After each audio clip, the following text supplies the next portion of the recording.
নমস্কাৰ বন্ধুসকল, মই পাৰ্থজিৎ শৰ্মা। আজি আপোনালোকক আকৌ আগৰ দৰে ৰাশিফল ক'বলৈ ওলাইছোঁ।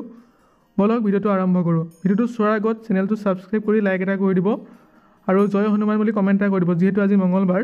বলক ভিডিঅ'টো আৰম্ভ কৰোঁ। আজি 22 এপ্ৰিল, বহাগ মাহৰ 8 তাৰিখ। সূৰ্য উদয় হ'ব আপোনাৰ 5:02 বজাত আৰু সূৰ্যাস্ত হ'ব 5:45। আজি শুভ মুহূৰ্ত হৈছে আপোনাৰ অভিজিত মুহূৰ্ত 11:58 পৰা ৰাতিপুৱা 12:42লৈকে PM-লৈকে। এইটো সময়ত আপুনি নতুন কামৰ আৰম্ভণি কৰিব পাৰে, প্ৰবাস কৰিব পাৰে আৰু শিক্ষামূলক কামো কৰিব পাৰে। ইয়াৰ পাছত আছে অমৃতকাল। অমৃতকাল আপোনাৰ ৰাতিপুৱা 6:30 বজাৰ পৰা 8টা বজালৈকে। এইটো সময়ত আপুনি ধ্যান, পূজা অৰ্চনা, আধ্যাত্মিক কামো কৰিব পাৰে। ইয়াৰ পাছত আহিছোঁ আমি ব্ৰহ্ম মুহূৰ্ত, ৰাতিপুৱা 4:18 বজাৰ পৰা ৰাতিপুৱা 4:58লৈকে। এই সময়ছোৱাত আপুনি প্ৰাৰ্থনা, স্বাস্থ্য চৰ্চা, সিদ্ধান্ত লোৱা আদি কাম কৰিব পাৰে। ইয়াৰ পাছত আছে গুৰু পুষ্য যোগ, ৰাতিপুৱা 9:15 পৰা 10:30 বজালৈকে। বিবাহ বা গৃহপ্ৰৱেশ, গাড়ী চাড়ী কিনিব পাৰে। অশুভ সময় হৈছে আপোনাৰ দুপৰীয়া 1:30 পৰা 3টালৈকে। ঠিক আছে, এইটো টাইমত যাতায়াত নকৰিব। তাৰপৰা টকা পইচাৰ বিনিয়োগৰ ভাল সময় আছে 11টা বজাৰ পৰা 1টা বজালৈকে। বৃহস্পতি প্ৰভাৱত লাভদায়ক হ'ব। চাকৰিৰ সাক্ষাৎকাৰৰ বাবে ৰাতিপুৱা 10:15 পৰা 12:30 বজালৈকে ভাল হ'ব বুলি কৈছে। বলক আজি ৰাশিফল আৰম্ভ কৰোঁ। প্ৰথমতে আহিছোঁ মেঘ ৰাশিলৈ। আজি আপোনাৰ দিনটো উৎসাহ আৰু শক্তিৰে ভৰা হ'ব। কৰ্মক্ষেত্ৰত নতুন সুযোগ আহিব পাৰে, কিন্তু সিদ্ধান্ত লোৱাৰ আগতে ভালদৰে চিন্তা কৰক। পৰিয়ালৰ সৈতে সময় কটোৱাৰ ফলত মানসিক শান্তি লাভ কৰিব। স্বাস্থ্যৰ প্ৰতি সামান্য সাৱধানতা অৱলম্বন কৰিব। উপায়: ৰাতিপুৱা সূৰ্যক অৰ্ঘ্য দিবলৈ গৈছে আৰু লাল কাপোৰ পিন্ধিবলৈ গৈছে। 2 নম্বৰ ৰাশি আহিছোঁ বৃশ্চিক ৰাশিলৈ। আজি আৰ্থিক দিশত স্থিতিশীলতা থাকিব। ব্যৱসায় বা বিনিয়োগৰ বাবে ভাল দিন, তথাপিও অত্যাধিক ৰিস্ক ল'বলৈ হাক দিছে। প্ৰেমৰ সম্পৰ্কত মধুৰতা বাঢ়িব। দিনৰ শেষত বিশ্ৰামৰ বাবে সময় উলিয়াবলৈ গৈছে। উপায়: শ্বেত ফটিকৰ মালা ধাৰণ কৰিবলৈ গৈছে আৰু গাখীৰ জাতীয় বস্তু কম খাবলৈ গৈছে। গাখীৰ, দৈ চৈ এনেকুৱা ধৰণৰ বস্তু কম খাবলৈ গৈছে বৃষ ৰাশি ব্যক্তিসকলৰ কাৰণে। ঠিক আছে, ইয়াৰ পাছত আহিছোঁ আমি মিথুন ৰাশি জেমিনি। আজি আপোনাৰ যোগাযোগ ক্ষমতা উৎকৃষ্ট হ'ব। সামাজিক কামত সফলতা লাভ কৰিব বুলি কৈছে। কাৰ্যক্ষেত্ৰত সমকৰ্মীৰ সৈতে সহযোগিতা বজাই ৰাখক। স্বাস্থ্যৰ ক্ষেত্ৰত খাদ্যাভ্যাসৰ প্ৰতি মনোযোগ দিয়ক। উপায় কৈছে হালধীয়া ৰঙৰ কাপোৰ পিন্ধিবলৈ কৈছে। বুধবাৰে গণেশক সেউজীয়া ঘাঁহ অৰ্পণ কৰিবলৈ গৈছে। ইয়াৰ পাছত আহিছোঁ আমি কৰ্কট ৰাশিলৈ। আজি আপোনাৰ মনৰ সৃজনশীলতা শক্তি বৃদ্ধি পাব। কৰ্মক্ষেত্ৰত নিজৰ কামৰ বাবে প্ৰশংসা লাভ কৰিব। পৰিয়ালৰ সদস্যৰ সৈতে কিছু মতানৈক্য হ'ব পাৰে, ধৈৰ্য্যৰে সমাধান কৰিবলৈ গৈছে। শাৰীৰিকভাৱে সতৰ্ক থাকক। উপায় দিছে যে সোমবাৰে শিৱলিংগত দুধ ঢালিব বুলি কৈছে, প্ৰতি সোমবাৰে মানে। ঠিক আছে, ৰাতি সোনকালে শুবলৈ গৈছে। ইয়াৰ পাছত আহিছোঁ আমি সিংহ ৰাশিলৈ। আজি আপোনাৰ আত্মবিশ্বাস বৃদ্ধি পাব। কৰ্মক্ষেত্ৰত নেতৃত্ব পালন ভূমিকা কৰাৰ সুযোগ লাভ কৰিব। কৰ্মক্ষেত্ৰত নেতৃত্বত ভূমিকা পালন কৰাৰ সুযোগ লাভ কৰিব বুলি কৈছে। প্ৰেমৰ সম্পৰ্কত ৰোমান্টিক মুহূৰ্ত উপভোগ কৰিব। অত্যাধিক খৰচ কৰিবলৈ হাক দিছে আজিৰ দিনটোত সিংহ ৰাশি ব্যক্তিসকলৰ কাৰণে।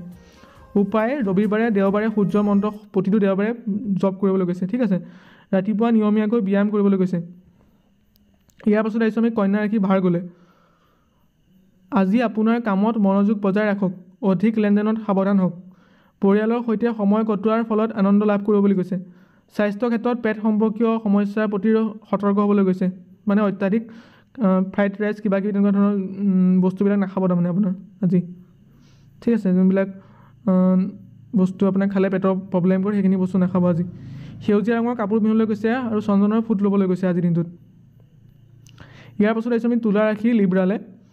আজি আপোনাৰ সামাজিক জীৱন সক্ৰিয় হ'ব। বন্ধুবৰ্গৰ সাক্ষাৎ আৰু কথোপকথনৰ মন ভাল কৰিব বুলি কৈছে। কৰ্মক্ষেত্ৰত নতুন পৰিকল্পনাত সফল লাভ কৰিব বুলি কৈছে। স্বাস্থ্য আজি মোটামুটি থাকিব।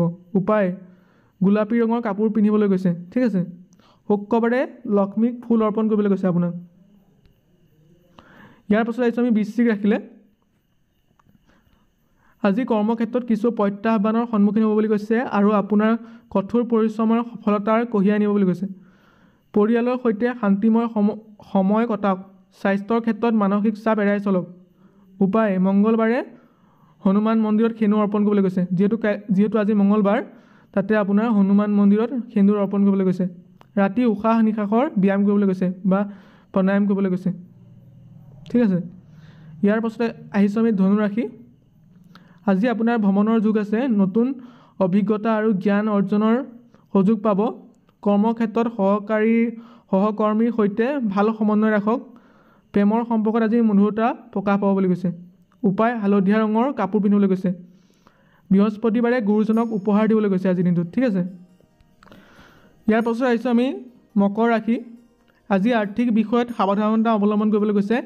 কৰ্মক্ষেত্ৰত ধৈৰ্যৰে কাম কৰিবলৈ কৈছে, তেতিয়া সফলতা লাভ কৰিব।